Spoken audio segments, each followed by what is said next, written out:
Another batch of sanctions on Moscow in response to the Ukraine war.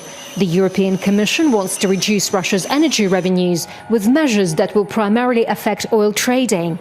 Since 2022, the EU has significantly cut its dependence on Russian energy and has increased imports of more expensive liquefied natural gas, or LNG, from the US. Those who shoot themselves in the foot need to figure out how to ensure their energy security.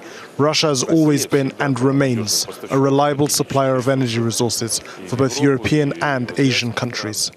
The EU's new measures will further target Russia's so-called shadow fleet, the vessels it has used to evade earlier sanctions, while increasing pressure through an oil price cap. But the cap won't affect Russia's energy trading with its Asian partners, as disruptions in the Strait of Hormuz have pushed global oil prices much higher. Moscow has acknowledged that the rising prices have increased Russian export revenues, even if sanctions reduce the overall benefit.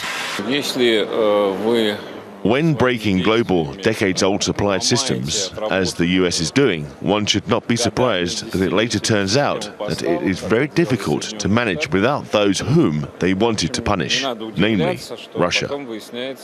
At the same time, Ukraine has increasingly been targeting Russia's oil facilities, disrupting production and impacting export revenues. Oil refining has fallen to its lowest level since the beginning of the war in 2022.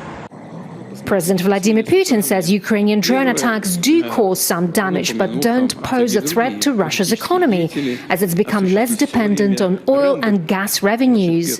But currently Russia's economic growth is stagnating. Non-military sectors are shrinking, while inflation has eased slightly from its previous high peaks.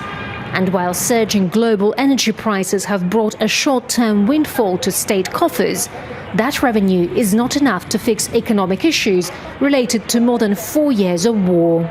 European sanctions against Russia for the Ukraine war are becoming tougher.